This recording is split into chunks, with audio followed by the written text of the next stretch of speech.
Film की शुरुआत में हम एक मिनी ट्रक ड्राइवर को देखते हैं जिसके ट्रक से एक हिरन टकरा जाता है। हादसा बहुत ज़्यादा खतरनाक होता है, लेकिन हैरानकुन बात यह होती है कि वो हिरन मरता नहीं बल्कि दोबारा खड़ा हो जाता है।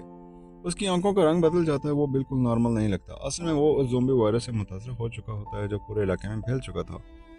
उसके बाद हमें एक आदमी दिखाया जाता है जिसका नाम सियोंगू होता है। वो एक बहुत बड़ी कंपनी का फंड मैनेजर होता है और अपने काम में हद से ज़्यादा मसरूफ रहता है। इसी वजह से उसकी बीवी भी उससे तलाक ले चुकी होती है। वो अपनी बेटी की कस्टडी के लिए अदालत में लड़ रहा होता है। उसकी बेटी का नाम सुआन और आज उसका सालगिरह होता है। सोंगू अपनी बेटी के लिए सालगिरह के लिए तोहफा लेकर जाता है, लेकिन जब सुआन तोहफा खोलती है तो वो ज़रा भी खुश नहीं होती, क्योंकि ये वही तोहफा होता है जो उसके वालिद पिछली बार भी उसे दे चुके थे। सोंगू को एहसास होता है कि वो अपनी बेटी की ज़िंदगी में कितना गैर हाजिर रहा है और वो शर्मिंदा हो जाता है। सुआन अपने वालिद से कहती है कि आज वो अपनी माँ के पास जाना चाहती है। क्योंकि आज उसकी सालगिरह होती है, इसलिए सोंगू उसकी माँ के पास ले जाने के लिए राज़ी हो जाता है। अगले दिन हम रेलवे स्टेशन देखते हैं जहाँ बुसान जाने वाली ट्रेन खड़ी होती है। सिंगू अपनी बेटी के साथ ट्रेन में सवार हो जाता है। ट्रेन में मुख्तलिफ किस्म के लोग मौजूद होते हैं, जिनमें एक बेसबॉल टीम के कई खिलाड़ी भी शामिल होते हैं। इसी टीम में एक नौजवान लड़का युंगसंग होता है जिसकी गर्लफ्रेंड जिन्ही होती है, जो चेयर लीडर होती है। ट्रेन में दो बड़ी बहनें भी होती हैं और एक गरीब बेघर आदमी भी सवार होता है जो काफ़ी अजीब बातें करता है। जब उसे टिकट के बारे में पूछा जाता है तो वो कहता है सब लोग मरने वाले हैं। उसी ट्रेन में एक आम सा आदमी सेंगहुआ भी होता है जो अपनी हामला बीवी के साथ सफ़र कर रहा होता है। जैसे ही ट्रेन चलने लगती है, एक जख्मी की ज़बरदस्ती ट्रेन में दाल हो जाती है। उसके पैर पर किसी ने काटा होता है। थोड़ी देर बाद बेहोश होकर वो गिर पड़ती है। एक ट्रेन अटेंडेंट उसकी मदद के लिए आती है, लेकिन अचानक वो लड़की ज़ॉम्बी बनकर उसी अटेंडेंट पर हमला कर देती है। ऐसा ऐसा ज़ॉम्बी वायरस पूरी ट्रेन में फैलने लगता है। बेसबॉल टीम के ज़्यादातर खिलाड़ी ज़ॉम्बी बन जाते हैं और लोगों पर हमला करना शुरू कर देते हैं। पूरी ट्रेन में चीख और पुकार और भगदड़ मच जाती है। ट्रेन के अंदर शदीद अफरा तफरी मच जाती है। लोग बचाने के लिए एक डब्बे से दूसरे डब्बे में भागने लगते हैं। ज़्यादातर बेसबॉल खिलाड़ी ज़ॉम्बी बन चुके थे और जो सामने आता जाता था वो सबको काटते जा रहे थे और ऐसे ऐसे ट्रेन में ज़ॉम्बीज़ की तादाद बढ़ती जा रही थी। योंगू इस हंगामे में अपनी बेटी सुआन को बिछड़ जाता है और वो घबरा कर उसे तलाश करने लग जाता है और एक ऐसे कंपार्टमेंट में पहुंच जाता है जहां पहले से तमाम लोग ज़ॉम्बी बन चुके होते हैं। जैसे ही ज़ॉम्बी सोंगू को देखते हैं उसके पीछे दौड़ने लग जाते हैं। उसी वक्त सुआन अपने वालिद को आवाज़ देती है। सोंगू किसी तरह ज़ॉम्बी से बचते हुए अपनी बेटी को पकड़ लेता है और दोनों वहां से भागकर एक कंपार्टमेंट में पहुंच जाते हैं जहां अभी तक कुछ लोग महफूज होते हैं। वो फौरन दरवाज़ा बंद कर देते हैं ताकि ज़ॉम्बी अंदर ना आ सके। इसी दौरान सिंगो अपनी हामला बेबी को बचाते हुए ज़ॉम्बी से लड़ता हुआ उसी महफूज कंपार्टमेंट की तरफ बाहर पहुंच जाता है। सिंगू पहले दरवाज़ा खोलने से हिचकिचाता है, लेकिन ऐन वक्त पर हिम्मत करके दरवाज़ा खोल देता है और सिंगुआ उसकी बीवी को अंदर आने देता है। दरवाज़ा बंद होते ही ज़ॉम्बी बाहर रह जाते हैं। सिंगुआ इस बात पर गुस्सा जाहिर करता है कि अगर दरवाज़ा खोलने में थोड़ी सी देर हो जाती तो उसकी हमला बीवी मर सकती थी। सिंगू को अपनी खुदगर्जी का एहसास होने लगता है, लेकिन हालात उससे बार बार सख्त फैसले करने पर मजबूर कर रहे थे। ट्रेन में ऐलान होता है कि अगला स्टेशन बंद रहेगा और वहाँ ट्रेन नहीं रुकेगी। ये सुनकर मुसाफिरों में खौफ फैल जाता है। कुछ लोग जोर देते हैं कि ट्रेन को हर हाल में अगले स्टेशन पर रुकना चाहिए वरना सब मारे जाएंगे, लेकिन ट्रेन के कैप्टन के पास अगले स्टेशन पर रुकने का कोई भी ऑर्डर नहीं होता। जब ट्रेन अगले स्टेशन के करीब से गुजरती है तो मुसाफिर देखते हैं कि प्लेटफॉर्म पर बहुत से लोग ट्रेन रोकने की कोशिश कर रहे होते हैं। वो चीख रहे होते हैं, मदद मांग रहे होते हैं, लेकिन प्लेटफॉर्म पर मौजूद ज़्यादातर लोग पहले से ज़ॉम्बी बन चुके होते हैं और बच जाने वालों पर हमला करना शुरू कर देते हैं। ये मंजर देखकर सबको अंदाज़ा हो जाता है कि शहर में कोई भी अब सेफ जगह नहीं है। कुछ देर बाद ऐलान होता है कि अगले स्टेशन पर फौज मौजूद है और मुसाफिरों की हिफाजत के लिए ट्रेन वहां रुकेगी। सिंगू चूंकि एक बड़ी कंपनी में फंड मैनेजर होता है, इसलिए वो अपने सीनियर को फ़ोन करके सूरत हाल की तस्दीक करता है। उसका सीनियर बताता है कि फौज लोगों को क्वारंटीन में डाल रही है। सिंगू अपनी बेटी के साथ क्वारंटीन नहीं होना चाहता था, इसलिए वो अपने सीनियर को कोई और रास्ता पूछता है। सीनियर उसे बताता है कि मेन गेट पर ना उतरे बल्कि एक साइड गेट पर उतरे जहाँ से उसके आदमी आकर उसे ले जाएंगे। जैसे ही ट्रेन अगले स्टेशन पर पहुंचती है और रुक जाती है तो स्टेशन बिल्कुल सुनसान होता है। ना कोई फौजी नजर आता है और ना कोई आम आदमी। कुछ मुसाफिर एहतियात के साथ ट्रेन से उतरते हैं और प्लेटफॉर्म की तरफ बढ़ते हैं। यूनसंग सबको बार बार खबरदार करता है कि यहाँ रुकना महफूज नहीं है, क्योंकि यहाँ कुछ गलत होने वाला है।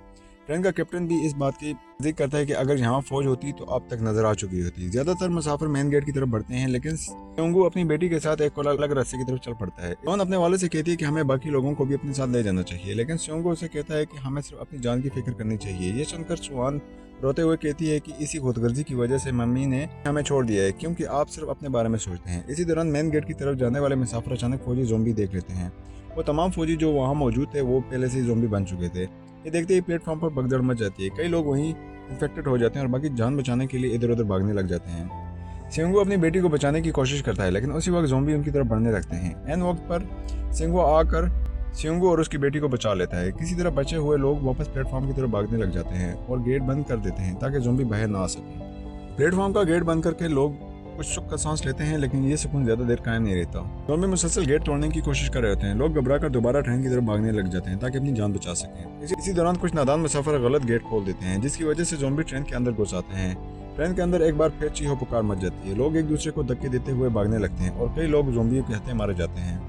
बचे हुए लोग मुख्तलिफ कंपार्टमेंट्स में बंट जाते हैं। दो बड़ी बहनों में से एक अपनी बहन को बचाने की कोशिश करती है, जबकि दूसरी बहन उस हमला औरत और सुहान के साथ दूसरे कंपार्टमेंट में चली जाती है। बदकिस्मती से एक बहन ज़ॉम्बी का शिकार हो जाती है और दूसरी शदीद सदमे में आ जाती है।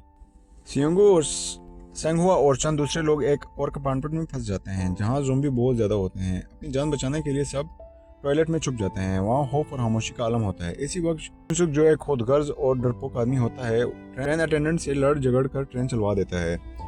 जिन्हें बार बार दरख्वास्त करती है कि उसके दोस्त अभी पीछे ही हैं, उन्हें आने दिया जाए, लेकिन यूसुफ किसी की नहीं सुनता और सिर्फ अपनी जान बचाने के बारे में सोचता रहता है।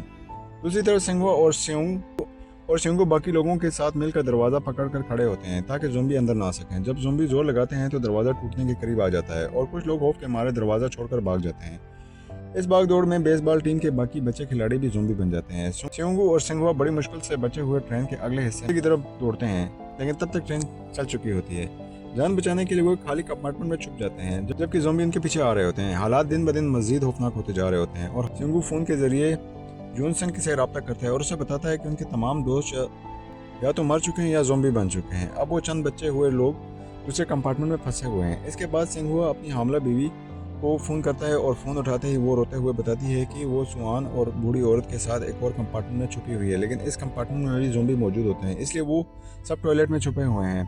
वो ये भी बताती है कि कंपार्टमेंट नंबर 13 में है, जबकि सियोंगू और सिंघुआ कंपार्टमेंट नंबर 9 में होते हैं। अब दोनों को ये एहसास होता है कि अपनी बीवी और बेटी तक पहुंचने के लिए उन्हें कंपार्टमेंट नंबर 9 से 13 तक जाना होगा। और दरमियान में कई ऐसे डब्बे हैं जो ज़ॉम्बी से भरे हुए हैं, इसलिए वो सब लोग ज़ॉम्बी से लड़ने की तैयारी करते हैं। पहले कंपार्टमेंट में वो पूरी हिम्मत से ज़ॉम्बी से लड़ते हैं और कई ज़ॉम्बियों को मार कर आगे बढ़ते हैं। अगले कंपार्टमेंट में पहुंचकर उन्हें अंदाज़ा होता है कि यहाँ तो तकरीबन पूरी बेसबॉल टीम ज़ॉम्बी बन चुकी है।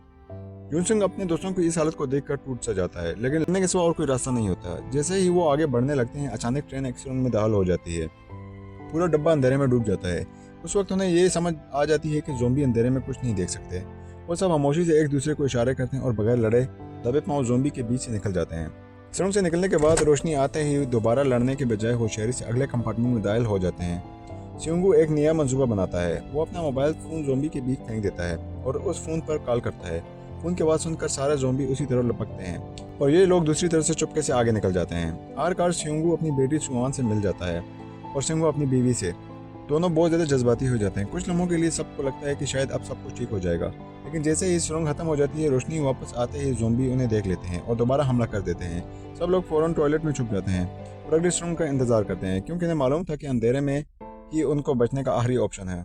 सब लोग छुपकर अगली सुरंग के आने का इंतजार कर रहे होते हैं। ऐलान होता है कि अगली सुरंग में सिर्फ 3 मिनट के बाद आएगी। सियोंगू सबको समझाता है कि जैसे ही अंधेरा हो जाए वो खामोशी से अगले कंपार्टमेंट में चले जाएं। सब लोग डरे हुए होते हैं, लेकिन इनके पास अब कोई और रास्ता नहीं होता। इसी दौरान यूनसुंग अपनी दोस्त जिन्ही को फ़ोन करके बताता है कि वो लोग उनकी तरफ आ रहे हैं। जैसे ही वो वहाँ पहुँचे, कंपार्टमेंट का दरवाज़ा खोल दिया जाए। ये सुनकर जिन्ही बहुत खुश होती है और सबको बताती है कि उसके दोस्त आ रहे हैं, इसलिए दरवाज़ा खुला रखना चाहिए। लेकिन खुदगर्ज यूनसुंग इस बात पर सख्त मुखालफत जाहिर करता है। वो सबको भड़काता है और कहता है कि इस बात की क्या ज़मानत है कि वो लोग अभी तक इन्फेक्टेड नहीं हुए होंगे। अगर उन्होंने दरवाज़ा खोला तो ये सब उन पर खतरा बन जाएंगे।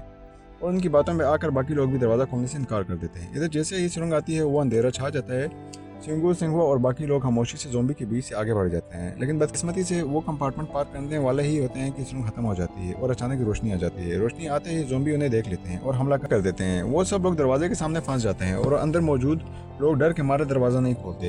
एक तरफ ज़ॉम्बी धावा बोल रहे होते हैं और दूसरी तरफ इंसान दरवाज़ा बंद कर रखे होते हैं। इसी कंपार्टमेंट में वो बूढ़ी औरत, उसकी जख्मी बहन और हमला औरत और सुहान भी मौजूद होते हैं। सब चीख रहे होते हैं और मदद मांग रहे होते हैं, लेकिन यूनसुक सबको रोक देता है। आखिरकार सिंघुआ पूरी ताकत लगाकर दरवाज़ा तोड़ देते हैं और सब लोग अंदर घुस जाते हैं, लेकिन सबको बचाने के लिए सिंघुआ खुद पीछे रह जाता है और ज़ॉम्बी को रोके रखता है और सिंघू से कहता है कि मेरी बीवी का ख्याल रखे। चंद लम्हों बाद ज़ॉम्बी सिंघुआ पर टूट पड़ते हैं और वो अपनी जान की कुर्बान कर देता है। इसी हंगामे में वो बूढ़ी औरत भी मार दी जाती है। दरवाज़ा बंद होते ही कंपार्टमेंट में मुकम्मल तौर पर खामोशी छा जाती है।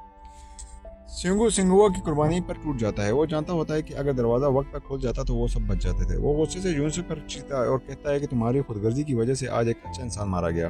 लेकिन यूनसुक पर कोई अफसोस नहीं होता। उल्टा सबको भड़काता है कि ये लोग इन्फेक्टेड हो सकते हैं और उन्हें यहाँ से निकाल देना चाहिए। उनकी बातों में आकर बाकी मुसाफिर भी सियोंगू और हमला औरत और सुआन को दूसरे कंपार्टमेंट में भेज देते हैं। सियोंगू, हमला औरत और सुआन को ज़बरदस्ती दूसरे कंपार्टमेंट में भेज दिया जाता है। दरवाज़ा बंद होते ही बाकी लोग सुख का सांस लेते हैं, लेकिन वो ये नहीं जानते थे कि ये फैसला उनके लिए बहुत ज़्यादा खतरनाक साबित होने वाला है। इसी कंपार्टमेंट में वो बूढ़ी औरत की जख्मी बहन भी मौजूद होती है। वो अपनी बहन की मौत का सदमा बर्दाश्त नहीं कर पाती और गुस्सा और दुख की वजह से वो दरवाज़ा खोल देती है। जैसे ही दरवाज़ा खुलता है, तमाम ज़ोंबी उसी कंपार्टमेंट में घुस जाते हैं और चंद ही लम्हों में सब लोगों को इन्फेक्टेड कर देते हैं।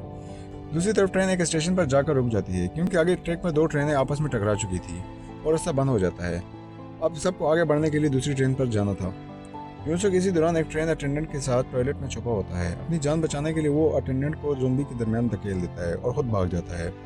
बाद में वही जिनी को भी ज़ोंबी के सामने धकेल देता है। जिनी इन्फेक्टेड हो जाती है। यूसुफ अपनी महबूबा को इस हालत में देखकर उसे छोड़कर नहीं जाता और वो भी कुछ टाइम के बाद इन्फेक्टेड हो जाता है। इसी सियोंगू और हमला औरत और सुहान के साथ दूसरी ट्रेन पर चढ़ जाते हैं, लेकिन यूसुफ भी ज़ोंबी होने के बावजूद ट्रेन के नीचे लटक जाता है।